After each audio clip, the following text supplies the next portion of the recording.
please say something about you and Francois.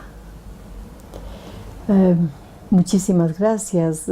Gracias, querida Lai, por venir a Ecuador y por recoger los recuerdos de François Outard, nuestro amigo común que pasó haciendo el bien por todo el mundo. Conocí a François en el año 2000, cuando en unión con varias universidades latinoamericanas, aquí desde la Fundación Pueblo Indio del Ecuador, realizamos una investigación sobre la situación de las autonomías indígenas en América Latina, en varios países, entre ellos Ecuador, México, Guatemala, Nicaragua, Panamá, Colombia, Brasil y Bolivia. Allí lo conocí y me di cuenta enseguida de su calidez humana, de su rigurosidad académica, de la responsabilidad y de ese deseo de aportar al bien común de la humanidad y de vincularse a las luchas de emancipación de los pueblos del mundo. Desde allí quedamos como en un contacto entre mi persona, que pertenezco a la Fundación Pueblo Indio del Ecuador, en ese tiempo era la directora ejecutiva, y yo. Intercambiamos muchos emails, muchas noticias, muchos interrogantes, muchas concepciones de las luchas, hasta que en el año 2000 él seguía viniendo y viniendo al Ecuador. Ya se puso en contacto con otras organizaciones, con entidades, con universidades, y estuvo presente también en medio de nosotros cuando se realizó aquí en el Ecuador el Foro Social de las Américas. Tuvo un papel muy relevante y allí también intercambiamos algunas cosas. Luego nos encontramos en el Foro Social Mundial de Belén, de Pará, en Brasil, en donde también intercambiamos y trabajamos unidos en los temas que eran álgidos en ese momento. En el 2010, François me escribió una carta diciéndome si podría venir a vivir en el Ecuador por un año. Fue en septiembre del 2010. Claro, le dijimos, bueno, aquí si tenemos una mini residencia, lo podemos recibir, lo podemos acoger, con muchísimo gusto que venga. Y en realidad en diciembre del 2010 vino aquí a la Fundación para vivir, pero no se quedó un año. Cuando ya se cumplió un año de su estadía aquí, me dijo, ¿podría quedarme otro año? Tranquilo, sin problema, es una alegría, es un honor tenerte aquí, François.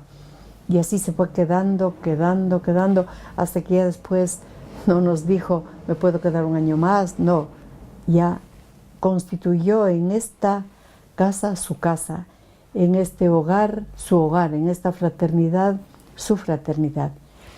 Le asignamos esta habitación porque de las habitaciones que tenemos aquí en la mini residencia es la más amplia, es la que tiene el ventanal más grande, es la que tiene más luz, y le instalamos bueno, unos estantes para libros, el escritorio para su computadora, luego después le compramos esta silla para que esté un poquito más cómodo, y aquí se sintió feliz. Poco a poco se iba llenando la habitación de libros y libros y libros. Actualmente todos los libros que estaban en este sitio y en otros sitios ya guardados en anaqueles, poco a poco los fue regalando, donando al Instituto de Altos Estudios Nacionales, en donde trabajó durante 5 años. Y recuerdo que alguna vez le pregunté, François, ¿quieres que te asignemos otra habitación para que tú estés más cómodo? Esta parte que sea solamente tu dormitorio, y en el salón, en la habitación contigua, tú tienes allí tu escritorio, tus libros, recibes a la gente. Esto es un poquito más amplio. Me dijo, no, no, no, no, no. En ese espacio estoy perfectamente bien, es magnífico, no necesito más. Era un ser humano de una mística de vida, de una entrega generosa y total. No necesitaba muchas cosas. Después conocí de que él pertenecía a la real aristocracia belga, que tenía origen de nobleza, que su abuelo era un conde y que sus hermanos tenían títulos de varones, incluso él mismo, pero él nunca hizo hablar de sus títulos de nobleza, ni de sus estudios académicos, ni de los libros que publicaba. La sencillez, la humildad eran el don más preciado que tenía en su vida.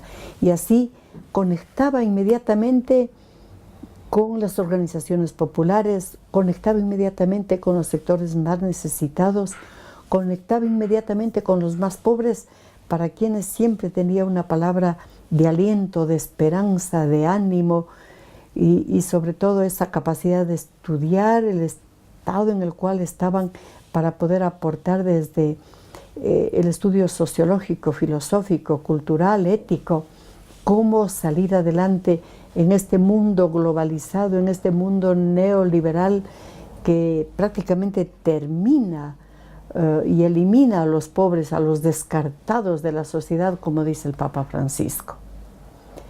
Me cabe la alegría de poder decir que nosotros fuimos muy felices con François aquí en la Fundación Pueblo Indio del Ecuador. Él fue nuestro consejero.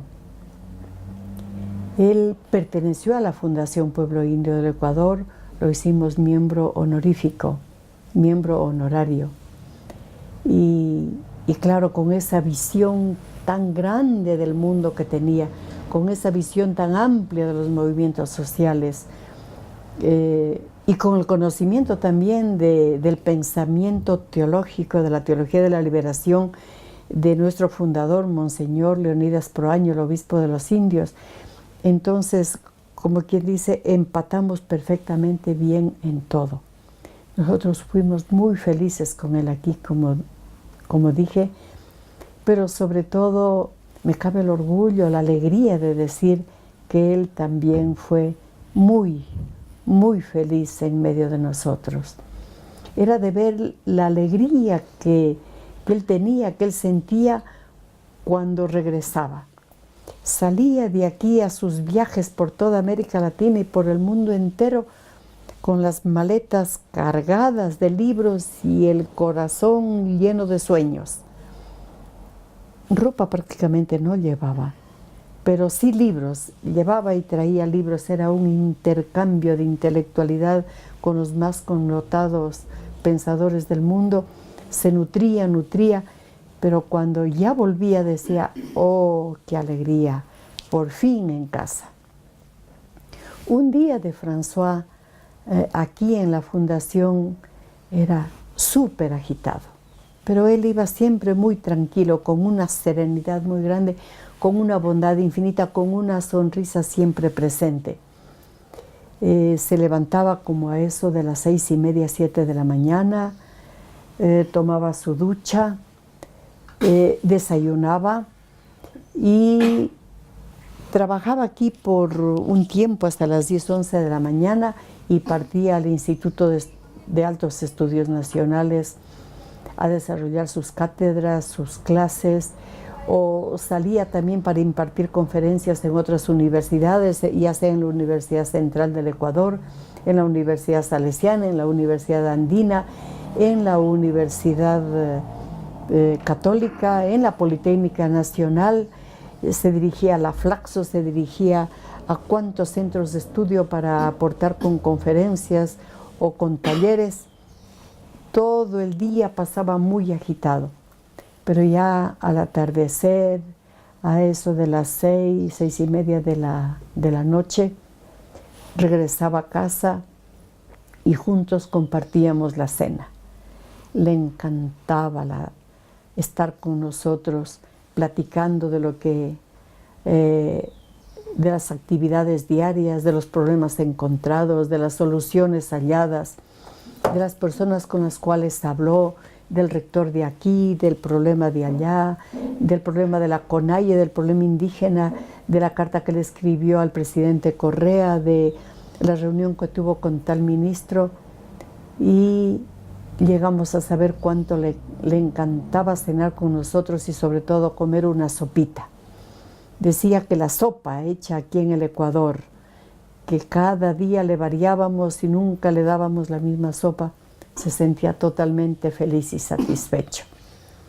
Juntos entonces comíamos la sopita, tomábamos un té, una agüita aromática, escuchábamos las noticias, comentábamos, terminábamos de ver el noticiario por la televisión, platicábamos y bajaba de nuevo aquí a su habitación para seguir trabajando hasta conciliar el sueño. Pienso yo que él dormía entre las 11:30 de la noche, porque muchas veces al otro día, a eso de cuando yo ya abría mi internet en el trabajo, encontraba emails de él, correos, aún a las 11 o 12 de la noche. Fue un trabajador incansable, fue un roble fecundo que nunca se doblegó y se fue de pie. Precisamente aquí terminó sus días.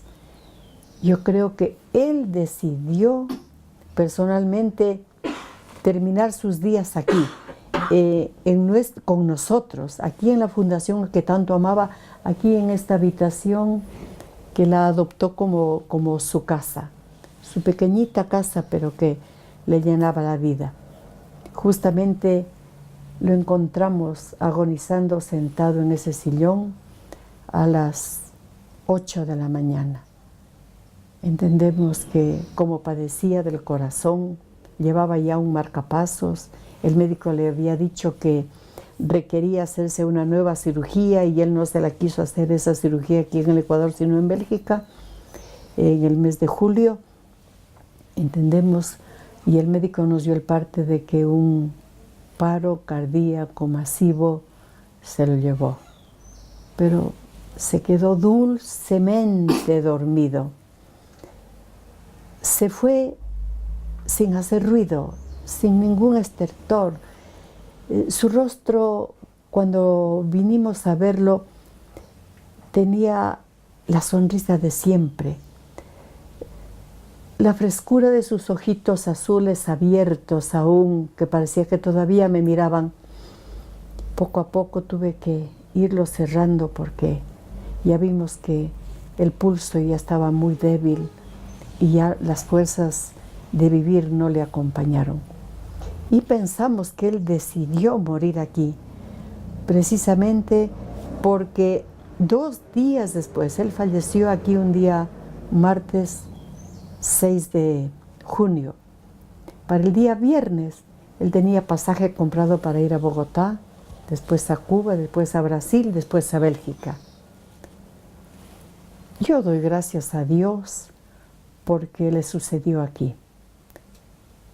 Terminó sus días entre las personas a quienes él había escogido como su familia en Ecuador.